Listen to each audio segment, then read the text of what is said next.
Selamat sore semuanya. Baiklah, hari ini kita akan lanjutkan pada materi mitokondria.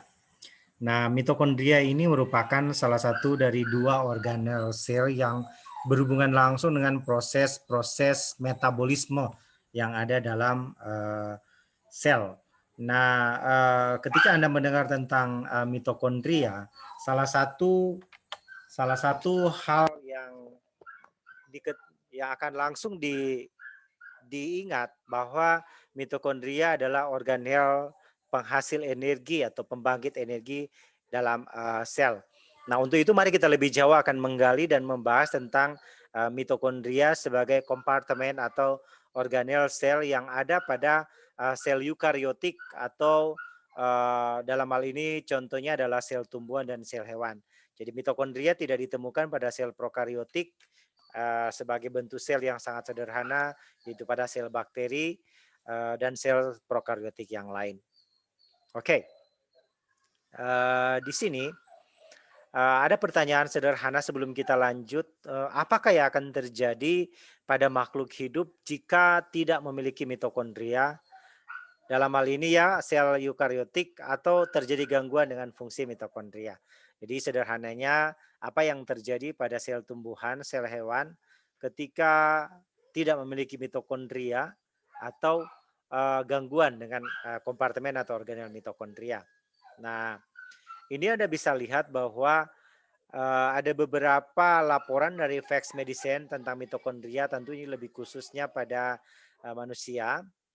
Ini mitokondria ini berhubungan langsung dengan energi seluler. Karena mitokondria dikenal sebagai pembangkit energi bagi dalam sel. Yang kedua, mitokondria ini berhubungan dengan produksi ATP, di mana adenosine trifosfat atau ATP dalam bentuk yang dalam bentuk energi seluler ketika dihidrolisis dia akan melepaskan energi bebas, bisa diterjemahkan dalam kilojoule atau yang awalnya kilokalori, dialah yang akan digunakan pada proses-proses seluler yang membutuhkan energi. Misalnya sederhana respon terhadap merangsang, transport across membran atau transport via membran, dan proses-proses vital lainnya yang berlangsung pada level seluler. Sehingga demikian kalau mitokondria tidak ada dalam sel atau mengalami gangguan, maka fungsi-fungsi dasar sel itu akan berhenti atau terganggu ya. Karena mitokondria ini sangat berhubungan dengan stres oksidatif dan dengan genetik, dengan senyawa-senyawa beracun, dengan berbagai jenis penyakit, bahkan juga hubungan-hubungan atau proses-proses metabolisme yang lain yang berlangsung dalam sel. Sehingga mitokondria ini kalau dia tidak ada, maka akan terganggu semua proses fungsi seluler. Nah, mitokondria ini sangat berhubungan dengan aktivitas biokimia yang umumnya adalah aktivitas-aktivitas yang membutuhkan energi seluler, dalam bentuk ATP. Yang kedua, tanpa energi seluler, transport zat, proses biosintesis, misalnya biosintesis DNA, biosintesis hormon, transmisi listrik atau respon terhadap perangsang, itu tidak dapat berlangsung. Kenapa? Karena proses-proses tersebut membutuhkan hidrolisis ATP, adenosine trifosfat, untuk menjadi molekul dengan dengan fosfat yang diikat lebih rendah, misalnya ATP dihidrolisis menjadi ADP, adenosine trifosfat dihidrolisis menjadi adenosine difosfat, dia akan melepaskan energi bebas. Nah, energi bebas itu yang digunakan untuk proses-proses seluler yang membutuhkan energi seperti transport zat, proses biosintesis dan sebagainya. Jadi pada dasarnya tanpa mitokondria sel itu tidak dapat berfungsi atau mati. Nanti akan Anda pelajari bahwa ada proses pematian sel secara terprogram atau yang dikenal dengan apoptosis, itu berhubungan dengan mitokondria. Nah, Anda perhatikan di sini, ini adalah struktur dari sel hewan. Saya contohkan di sini. Di sini pasti ada mitokondria. Mitokondria sebagai pembangkit energi bagi sel. Nah, ini struktur mitokondria yang diperbesar sampai pada struktur material genetik yang ada pada mitokondria yang bulat-bulat ini. DNA sirkuler mirip dengan DNA bakteri.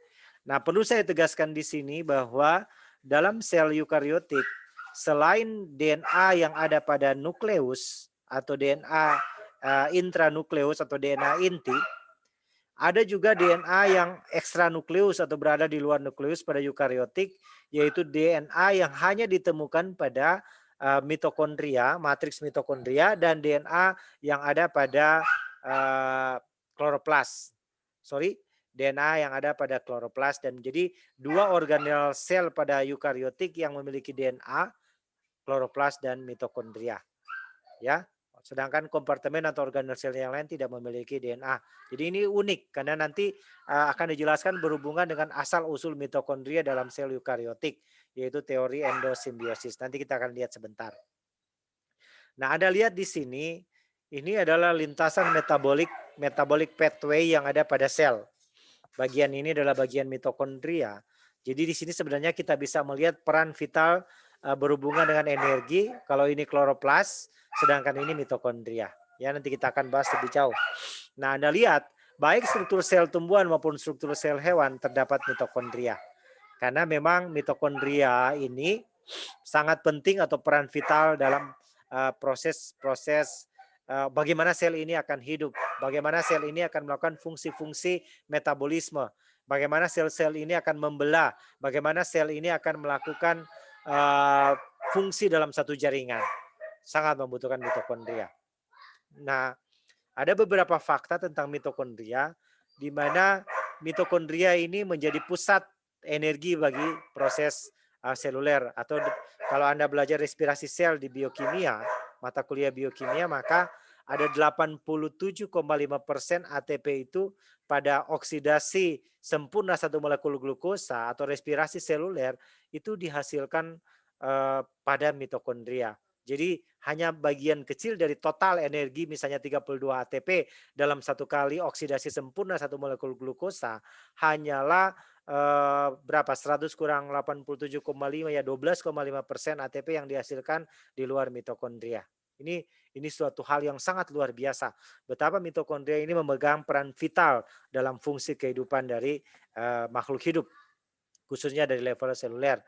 Yang kedua, evolusi makhluk hidup dari uniseluler ke prokaryotik sampai multiseluler, uniseluler prokaryotik sampai multiseluler eukaryotik, itu dapat kita telusuri dari DNA yang ada pada mitokondria seperti yang ini.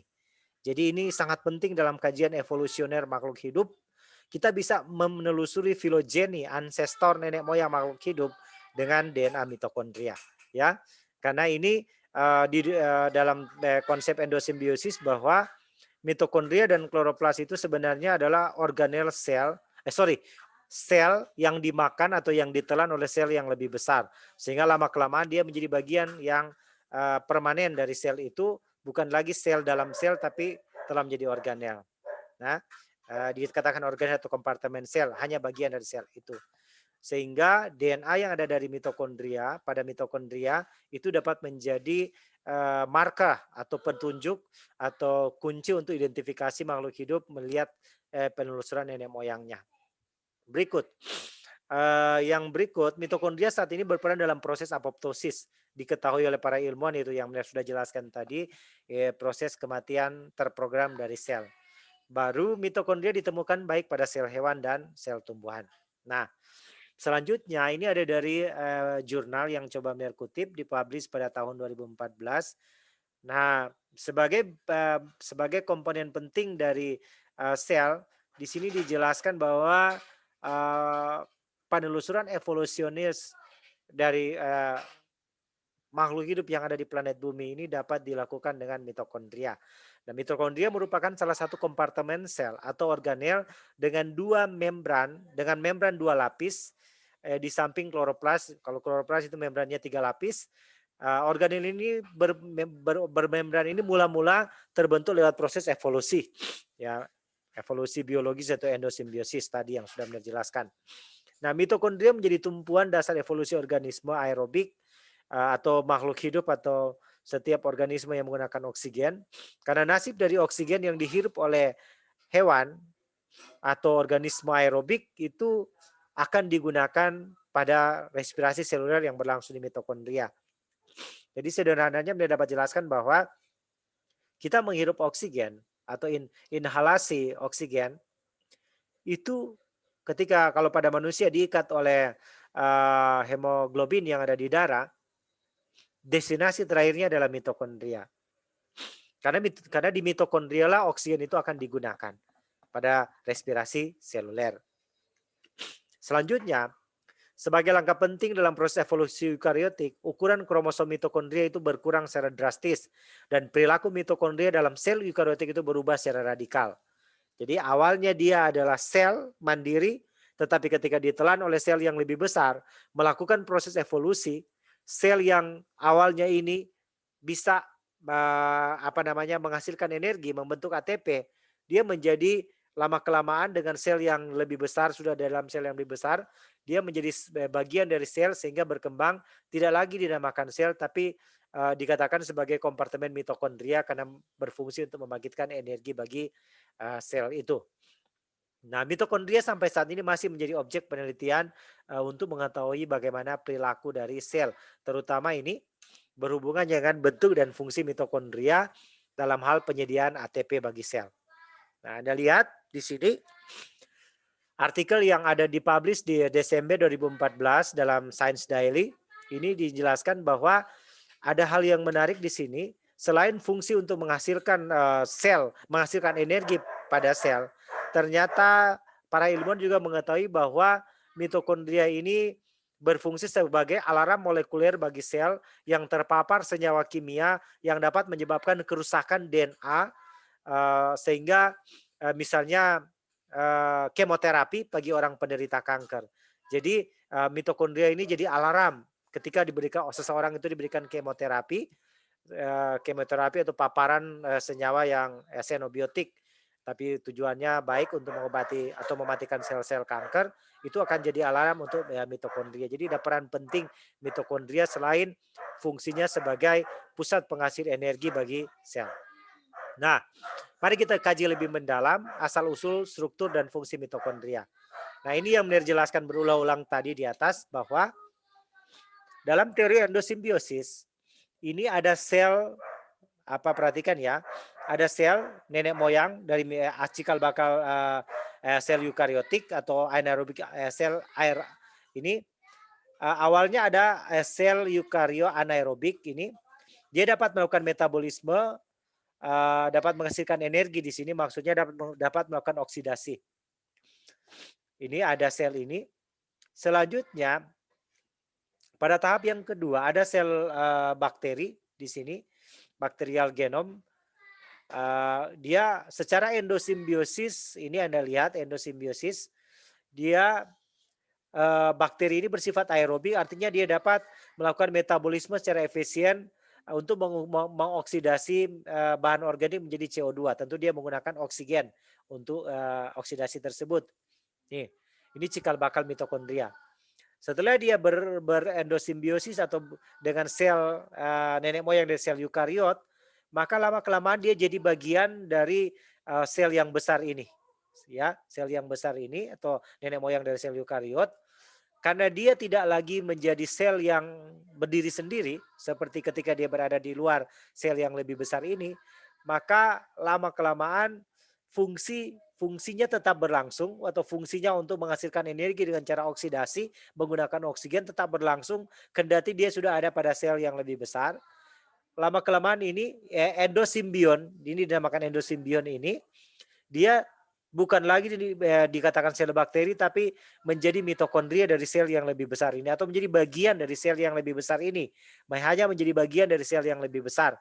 Bukan lagi sel dalam sel tapi telah menjadi apa yang kita namakan organel dari sel yang lebih besar ini.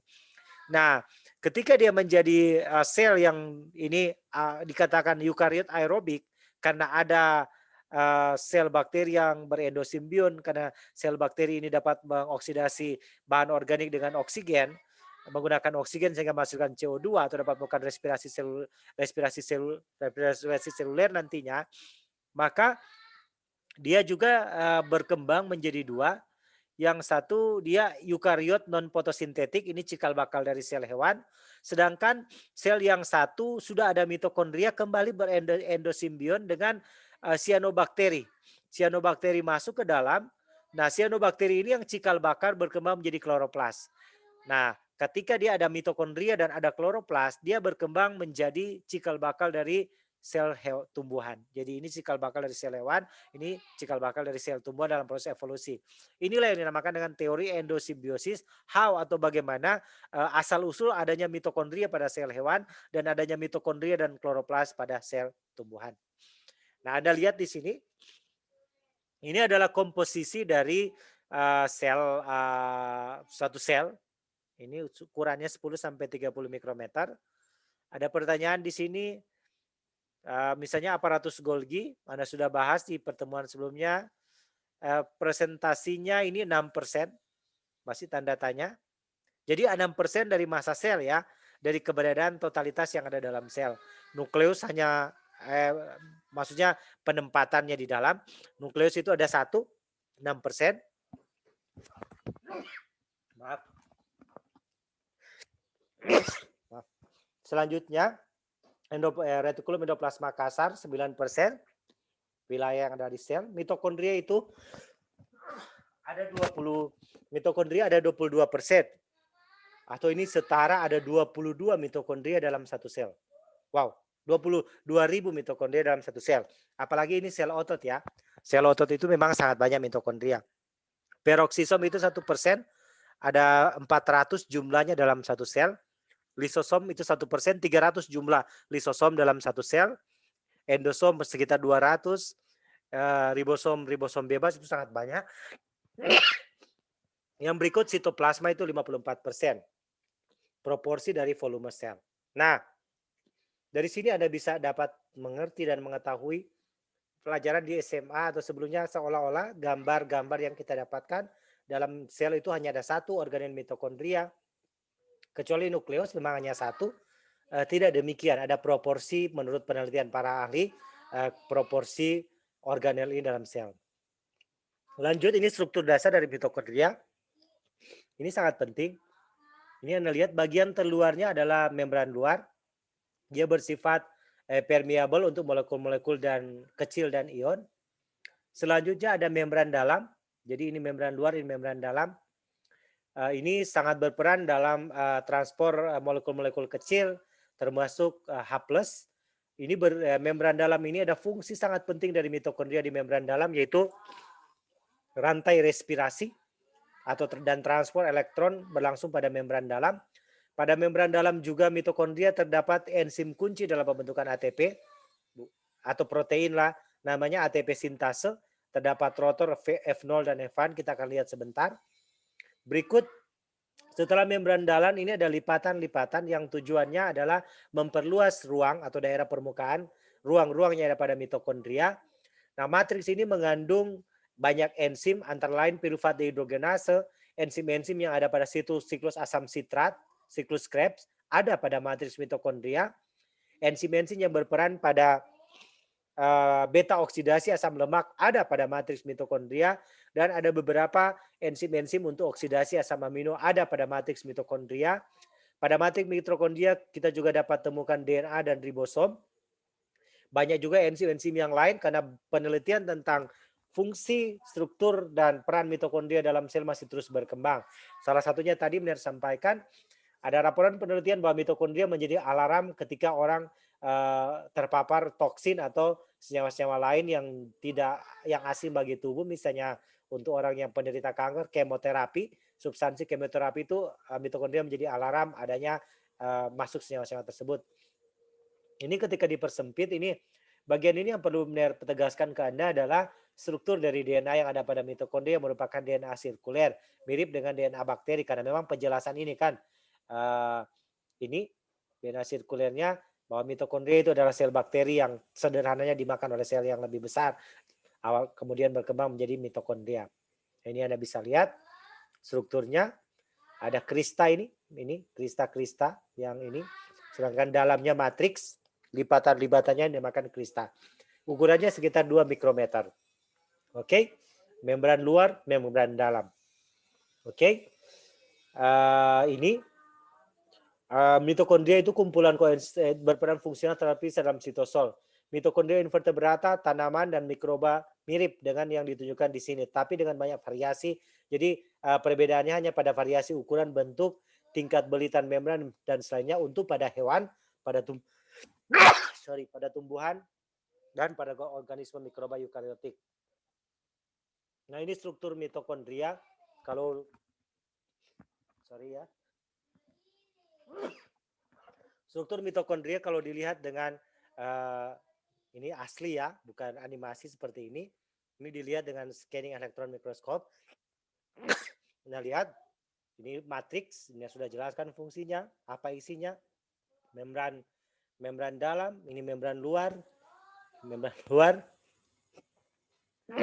Baru ada celah atau ruang antar membran, itu intermembran space. Nah, ini lebih dengan SEM juga ukurannya 300 nanometer. Skalanya. Oke. Nah, kita sekarang ke fungsi. Sekali lagi, fungsi mitokondria yang utama adalah pusat energi sel. Karena dalam mitokondria berlangsung proses respirasi seluler. Ya. Respirasi seluler itu berlangsung dalam mitokondria. Nah, ini saya ingin Anda untuk melihat sejenak tentang fungsi dari mitokondria. Tolong Anda perhatikan di sini. Anda perhatikan ya. Oke, bentar. Ini Anda lihat. Kita sama-sama perhatikan. Nah, ini tubuh kita ada triliunan sel ya pada manusia. Ini ada mitokondria di sini ya. Mitokondria Anda lihat. Nah, ini maka ini ATP yang warna merah. ATP ini yang yang dilepaskan dari mitokondria lewat respirasi aerobik. Ini strukturnya. Bagian membran luar. Ini ada membran dalam. Ini matriks. Ini ada ruang intermembran antara membran luar dan membran dalam. Nah, pada intermembran ini terjadi pembentukan ATP, fosforylasi oksidasi. Menggunakan fosforilasi oksidasi ini kompleks 1 NADH, kompleks 2 FADH. Nah, ini NADH dia masuk di sini. Aliran elektron dan ada pompa proton di sini. Dia terus berjalan di sini pompa proton. Oke, ini pada yang intermembran space. Nah, di sini karena banyak proton yang dipompakan ke ruang antar membran, terjadi gradien proton gradien atau gradien proton. Nah, proton yang semakin banyak ini akan dipompakan kembali ke matriks melalui enzim ATP sintase. Karena ada tenaga penggerak proton di sini. Oke. Nah, ini kita sudah masuk ke tadi. Selanjutnya melihat kembali. Nah, ini yang dijelaskan di gambar tadi. Nanti kita bahas di biokimia secara spesifik. Jadi basis fungsi utama mitokondria ini. Di dalam mitokondria berlangsung dekarboksilasi oksidatif, siklus Krebs, transfer elektron, beta oksidasi, dan oksidasi asam amino. Karena energi yang dihasilkan di mitokondria itu proporsinya itu lebih besar dibandingkan dengan di luar mitokondria. Ini untuk proses dekarboksilasi oksidatif, Anda sudah pelajari di kimia, biokimia ada enzim kunci yaitu pengubah asetil koenzim A menjadi pengubah asetil koenzim asam pirufat menjadi asetil koenzim A. Nah, ini Anda lihat berlangsung di matriks mitokondria. Nah, ada fungsi utama penting di sini. Proses dekarboksilasi oksidatif tidak akan jalan kalau asam pirufat tidak ditransport dari sitosol ke dalam Ke dalam matriks mitokondria. Jadi asam lemak. Nah, proses ini membutuhkan L-karnitin untuk transport lemak dari sitosol menuju ke matriks mitokondria untuk melakukan proses beta oksidasi atau pembakaran lemak. Jadi ada fungsi penting dari yang namanya L-karnitin transport. Nah, L-karnitin itu dia yang akan membawa asam lemak dari untuk di-burn di mitokondria dari sitoplasma ke dalam matriks mitokondria untuk berlangsung proses beta oksidasi. Dia ada pada membran luar dan dalam dari mitokondria. Nah, ini untuk proses siklus Krebs. Anda sudah pelajari di biokimia. Tujuan utamanya adalah menghasilkan NADH dan FADH serta GTP dengan bahan baku utama itu asetil koenzima. Asetil koenzima ini merupakan hasil produk dari dekarboksilasi oksidatif yang mengubah asam pirufat menjadi asetil koenzim A. Setelah jadi asetil koenzim A, baru dia masuk dalam siklus Krebs. Yang digambarkan tadi atau di animasi video tadi sebenarnya ini. Animasi video tadi sebenarnya ya ini transfer elektron atau fosforasi oksidatif. Oke. Selanjutnya mitokondria juga dapat menjadi sumber penelusuran gen, kekerabatan genetik atau DNA barcoding. Mengapa? Karena teori endosimbiosis ini yang sudah benar jelaskan kan ternyata kan cikal bakal mitokondria itu dari sel bakteri. Kalau kita pelajari bahwa organisme atau makhluk hidup yang pertama ada di planet bumi adalah bakteri. Nanti dia akan berevolusi menjadi hewan, sel hewan, ini cikal bakal sel hewan dan sel tumbuhan. Sehingga nenek moyangnya dapat ditelusuri dengan keberadaan dari DNA mitokondria yang lebih sederhana, lebih pendek, lebih kecil dibandingkan dengan DNA nukleus yang ukurannya sangat besar. Kalau kita bikin bisa jadi satu perpustakaan informasi atau DNA kita bisa 100 kali bolak-balik dari planet bumi ke matahari. Oke, itu sudah benar jelaskan. Nah, ada beberapa gen kunci untuk barcoding molekuler hewan, itu sitokrom B, RNA, 12 sRNA, 16 sRNA, banyak untuk bakteri. Ada juga gen ND, tapi yang paling banyak digunakan untuk mengetahui kekerabatan adalah gen CO1, sitokrom oksidase, suatu gen yang bertanggung jawab untuk mengikat oksigen dalam rantai respirasi, menggunakan oksigen dalam rantai respirasi, sehingga semua organisme aerobik pasti memiliki gen CO1. Oleh karena semua organisme aerobik memiliki gen CO1, maka penelusuran kekerabatan makhluk hidup itu paling tepat menggunakan gen CO1. Tentu juga gen-gen yang lain, tapi ini merupakan gen kunci dalam barcoding molekuler. Ini penjelasan bagaimana kita untuk menganalisis mitokondria di lab. Misalnya kita siapkan jaringan hati ayam, kita masukkan di buffer, potong kecil-kecil masukkan di buffer, baru kita centrifuge dengan alat yang namanya centrifuge. Selanjutnya berdasarkan kecepatan centrifuge kita bisa memisahkan kalau 6000 G kita bisa dapatkan nukleus dan sitoskeleton. Kalau 15.000 G kita dapatkan mitokondria, lisosom dan peroksisom. Tolong perhatikan ini bisa keluar di ujian. Sedangkan kalau 100.000 G kita bisa akan dapatkan plasma, dan kalau pada 3.000 G kita sudah dapatkan ribosom, virus dan makromolekul. Untuk menggunakan centrifuge. Di laboratorium kita punya centrifuge. Oke, ini hubungan mitokondria dengan SARS-CoV-2 di mana virus SARS-CoV-2 dapat membajak DNA pada mitokondria atau mitokondriala, sehingga hijacked mitokondria ini akan mengalami dysfunction dan bisa menyebabkan inflamasi dan sebagainya. Benar pikir sampai di situ nanti ada tugas-tugas interpretasi yang akan benar berikan ini. Nanti Anda akan lihat tugas-tugas interpretasi ini di tugas yang akan benar berikan. Anda akan menjelaskan gambar. Karena inilah kecakapan yang dituntut, yaitu bagaimana Anda memiliki kecakapan numerasi dan kecakapan literasi untuk hidup di era 4.0. Saya rasa cukup sampai di sini. Kita ketemu lagi minggu depan. Dan nanti Anda akan melihat tugas yang sudah Mner berikan ke Anda.